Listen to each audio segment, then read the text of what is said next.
Hello world, welcome to Thoughts with an Accent. And here we talk about life in the modern world, how we humans think and behave in today's reality, and why. Hi guys, welcome back to my podcast. And today's episode has been inspired by an important event in my life. Earlier this month, I received British citizenship after more than 11 years since the moment of moving here. It finally happened. You know that feeling when you have a particular goal or you're looking forward to something and it's a long-term goal and it's not really your everyday priority, but it would make life a lot easier. And years later, when it finally happens, when you get to that point, to your goal, that feeling, everything is sort of logical, it makes sense, but at the same time, it still feels surreal because you're used to the feeling that, it will be ages until something happens or something important happens, and then you're finally here in this moment, in the ages later moment. So it's quite an overwhelming feeling. And I guess in the moment, you don't appreciate the complexity and the scale of it, I guess. So today I would like to talk about what it means to get a citizenship of a country where you were not born, where you didn't grow up, why people do that, and what it does to your identity, what kind of things happen or may happen. I can't talk for everyone, to your identity. So let's get into it. Can we first discuss a little bit why people may be interested in getting a citizenship from a different country? Of course, one of them is increased mobility. If you have a weaker passport or whatever is referred to as being a weaker passport, and you need to obtain a visa before entering, even as a tourist, before entering a lot of other countries. So having a stronger passport makes your life a lot easier. And if you're like me, if you come from a country where you have to apply for a visa to go to any European country, the States, Canada, Australia, the European Union, you have to apply and you don't know how long the visas that they grant you is going to be. If you want to go, for example, to Schengen zone, you say in your application that you want a visa for a year, which means that you can go in and out during a year, but they can only give you a visa, for example, for a month, which means that if you wanted to do a few trips during the year, you need to apply each time. And it's time, it's money, it's uncertainty. If you have a different passport, it makes life a lot easier and cheaper in terms of your mobility. Work opportunities, sometimes certain positions require citizenship. That can open some doors. Access to benefits, depending on the type of visa you are staying on in a particular country, having a citizenship of that country may give you opportunity to other benefits. Healthcare, education, childcare, and things like that.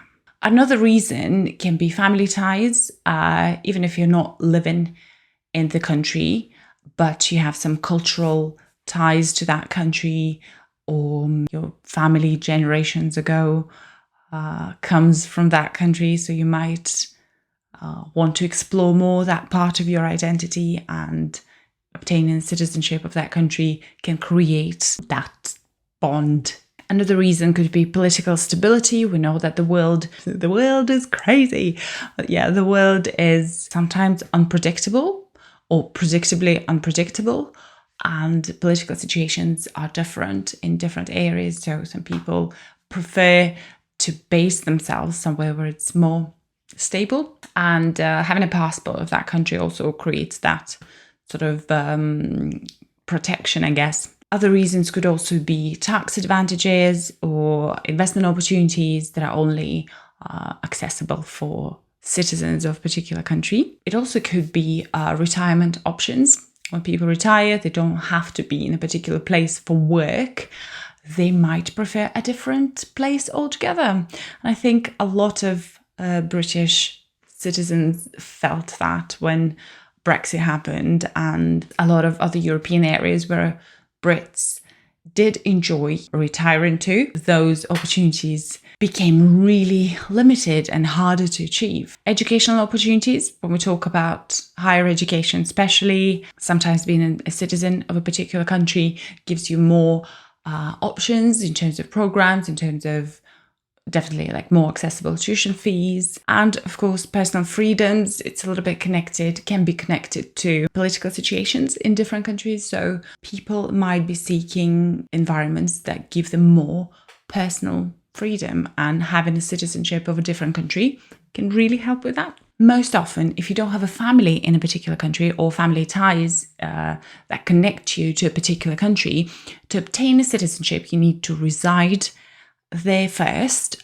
So you end up spending at least 5 years. Well, I can't possibly know the rules for all the countries, but in Europe, very often it's 5 years at least. You have to reside in a country before you can be eligible to apply for citizenship. And while you're living there, you do spend time being exposed to the culture, to the traditions and customs of that country. So kind of you're testing how fit you would be to be called a citizen of that country. So it doesn't really happen out of the blue. You do invest your time, your effort into being in a particular country. And a lot of processes happen during that time. You know, I often talk about integrating, about sharing, you know, expanding that side of you, that cultural side of you, to take in new things, to learn a bit more about the world, about yourself, and interesting things come out of that. So when you come to that point of calling yourself a citizen, well, you don't call yourself, somebody grants you the citizenship of a new country. But by the time you approach that moment, there's already a particular history, right, between you and this country. I do feel, however, that there are differences in perception of new citizenships depending on the home country of the person who's getting that second citizenship. This is not based on any research, it's just my personal observation and some reflection. When you come from a country with a weaker passport, for example, by the way, just a disclaimer, it's not my term, weaker and stronger passports. This is something that circulates in media, in this type of conversations. I'm not claiming it to be a proper term, nor am I trying to offend particular countries, nationalities and passports. This is purely sort of a description without any emotion put into that. So there are stronger passports that allow you open more doors to you, so to speak. The weaker passports that maybe less parts of the world will be open for you. That's, I guess, the basic sort of the baseline to judge passports. So yeah, when you come from a country with a weaker passport, you can be a fantastic person, have great values, be very friendly and likable. However, in formal contexts, you'll mostly be judged by your citizenship. And if your country is not doing too well on the global arena, that judgment can also be projected onto you. You may not be greeted that well either. So when you're judged just by the cover of your passport, nobody cares about your personality. And it's harsh, but it's reality. A lot of us has faced it. I remember arriving in the UK once when we lived in Spain with my husband and our children, and we came here to visit our family. So the passport officer, it was a very weird comment, but she said, she looked at my husband and then she said in this weird tone, oh, I wonder what your husband does to be able to afford to bring a wife into the country, which was, you know, if you're not aware, under British laws, to sponsor a visa for a spouse to be residing in the UK, the sponsoring spouse needs to meet a particular income threshold. Back then it was something like 18.6 thousand a year, which is not that high. It is a lot higher now, but back then it wasn't that high. I don't know what that comment was aimed at. I know it may seem as something really small, but when your life becomes full of those little moments of judgment, it does add up. You're made feel like you're different, not in a good way. So yeah, when somebody's used to being treated like that, it's quite tiring. If there is a chance to be treated like a normal person, it can be a massive relief. I remember sitting there with a folder of documents ready to, was the final document submission for my citizenship. And I sat there, it was a very emotional moment.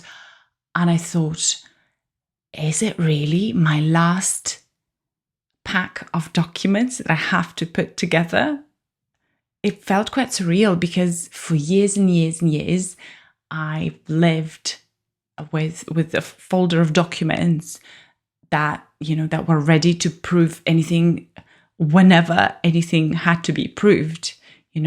Residency, a particular track record of my movement, my addresses, proof of different addresses. It is quite something when you don't have to do that anymore. By the way, those comments from the passport officer, I'm not saying that it's something normal. It is something that happens, but it's not something, I'm not saying that it happens all the time.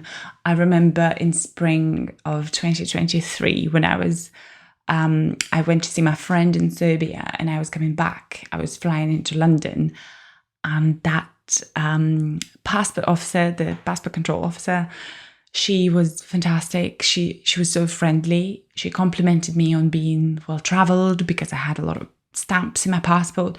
And then at the end of, they take your fingerprints, like there's a little scanner. And then she just says, "Welcome back." And I swear I felt emotional. I felt like crying, and I messaged my husband straight after I was through the passport control. I said, "Can you believe it? Somebody at the passport control said, 'Welcome back' to me." I felt quite emotional. So yeah, it's a big thing. It does mean a lot to be accepted, I guess, in that way as well. And because it's such a big deal, people who come from weaker passport backgrounds, I may have just invented this term, they are prepared to do more. A language exam, easy. An exam that tests your knowledge of administrative systems and history of the new country, yes, bring it on. You need to find local people who can vouch for you and say that you're not a threat to the community. We can do that. This is the special moment to thank my friends who were ready to vouch for me. It really means a lot, I don't take things like that for granted. When somebody can do this for me, it does mean a lot. I know that for some residency, for some documents, for residency from particular countries, you also need to provide a TB certificate, tuberculosis. And the funny thing is, well, it's not very funny, but the funny thing is, that the type of certificates that they accept for visa applications, they cost a lot more, times more than just a normal local medical certificate, so that is also a bit of a money-making machine. Where there is a requirement, there is also a workaround and a business opportunity. And you know what? Having said that about the exams, the Life in the UK test that we take, my husband just today, he sent me this link to BBC News, and there was a lady who got arrested who disguised to take that test for a number of different people. She used different wigs and, headscarves and glasses and stuff like that. There we go. So I bet she was charging for that as well. So you see, where there is a requirement, somebody will create a workaround and a way to earn money. I highly discourage everyone from doing anything against the law, but cases like that do exist. So yeah, people who come from weaker passport backgrounds, I think they are prepared to go through more because there's a lot more at stake. And people with stronger passports, because they can already do quite a lot with their passport. Sometimes they don't need a citizenship to access particular opportunities. They're happy with the setup they have. Okay, I guess at this point you're probably thinking that getting a citizenship of a new country is mostly about logistics and benefits and formalities and making things easier. Well, yes and no, it's not just that. When you live in a country, you interact a lot with the environment, you shape your own reality, but the reality also shapes you.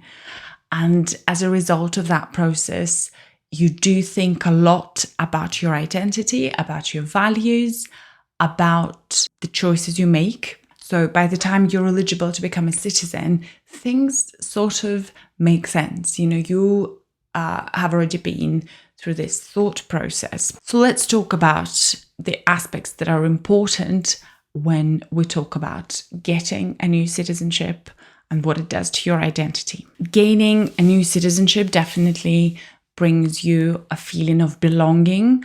As social creatures, we do crave that. We want to belong. We want to feel like we're accepted, that we are a part of something bigger, and having it recognized on a very formal level is really important. The ceremony I attended to finalize the citizenship process was quite moving. It was really welcoming, really moving. We were reminded of British values, of the importance of community and contribution and the history of Britain as well. And I like that Lord Mayor of Cardiff, who was present at the citizenship, she highlighted how Cardiff in particular has always welcomed people from all different parts of the world. Immigration has happened always, because it's always been happening, and people do move around. And I know that there are different contexts for that. I'm not covering that at the moment,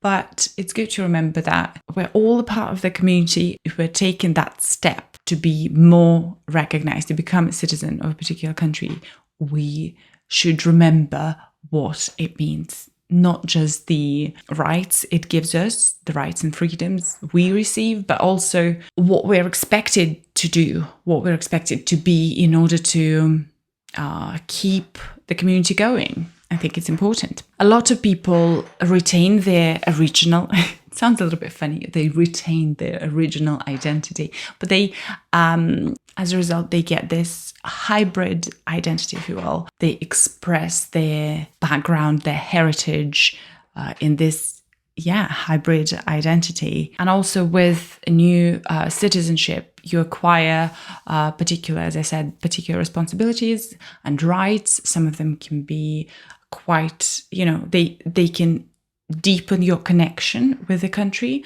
like voting, for example. It really makes you kind of start thinking more about what's happening and what difference your voice can make. Becoming a citizen of a new country will also, I'm not talking about language already, because I think it's a given. When you learn a new language, a new way of thinking, that kind of expands one, particular sides of you, of your thinking, of your mindset, and also acquiring new values. When you're exposed to a different environment, it can lead to changes in your worldview, in your priorities, and generally in your perception of the world. Also, what we see very often, but that doesn't, I guess it's not connected particularly to the fact of obtaining a different citizenship. Generally, a long-term immigration can cause this kind of feeling of nostalgia and maybe even stronger bond with one's original cultural background. We have this joke in the Russian-speaking sort of immigrant community that when you're a teenager and you hear certain songs that your mum and her friends dance to at a house party, and you just think that it's really embarrassing and cringy. But then the moment you move abroad and you start living somewhere, that's like the first playlist that comes on. You just sing your lungs out. It's true. I feel like the more you're exposed to a different cultural background, something new, the more chances you have maybe to address some of your deeper thoughts and deeper, I guess, facets of identity. It really is quite interesting, when you're trying, first you're trying to sort of fit in so that you could then stand out and be more authentic, I guess. Yeah, with time, that individuality and that unique, I'd say, mix of cultural backgrounds really shapes up. But it's very, very personal what proportion of backgrounds we carry with us. But as rewarding as it can be, we also face some challenges to our identity, depending on how you look at it. Sometimes, we have bad days, we have good days. Sometimes we feel like we belong to two countries. We are like twice as rich. But sometimes we have days when we don't feel like we fully belong to either. And we will be seen as a foreigner or an outsider, no matter how long we'll live somewhere. I guess here it really depends on what kind of standpoint you pick. I personally like to think that when acquiring new values, I sort of expand myself rather than limit. At the end of the day, we forget that we always miss out on something by choosing one thing. We are automatically not choosing the other. So when somebody has, this bicultural, this hybrid identity, I like to believe that they sort of expand their heart rather than being half and half. They have the double, the double of everything. But I get it that also gets a bit challenging sometimes. Having said that, I wanted to finish this podcast with a post from Quora. It was posted there 12 years ago, so it's not a recent one. It was written, very well written, by a man who came to Canada from Pakistan as a boy, and the journey of going through difficulties of cultural adaptation and healing as a result, enjoying being Canadian, then marrying a Pakistani lady. He brought her from Pakistan as well, and helping her go through the same adaptation, then having a child. And he said, when you have a child and you have this mixed heritage, there is always a choice, where do you want your child to grow up? What kind of things you want your children to be surrounded with? And it's true, I myself have been there. It is a big question to ask yourself. So as a result, they did make the decision to go back to Pakistan to be closer to the extended family that they had, because with time, and these are the things that we don't know straight away, with time, the importance of having extended family around showed itself. It became apparent that that is the priority for them, even though they both missed Canada and be there. It's an interesting journey. I just wanted to finish by reading out this quote, because the question on Quora was about what's it like to become the citizen of a country where you were not born. So he's saying, so to answer your question about what it's like to become the citizen of a country where you were not born, at the age that I went through it, I don't think I appreciated it to the full extent of what it should have been. The emotions involved didn't exist for me as it did for people who were in the same room as me, who had come from war-torn Africa or from the depths of China just so that their families could see a brighter future. For me, it was a coming-of-age story. For me, it was a life experience that took a few years to understand and comprehend. It helped me mature. It helped me be a better father. It helped me enjoy the best time of my married life. It helped me make bonds with friends that will remain a lifetime, even though we're continents apart. It helped me be a better Canadian. I find this story really moving. I'm going to link it in the description. And as anything, it may seem that it's an achievement and that's it. But at the end of the day, it's a journey. It's your story, and it's up to you to decide what the next chapter will be. Thank you so much for staying with me through this episode. As usual, leave your comments below. Let me know what you think, what your experiences have been, and I'll see you in the next one. Bye.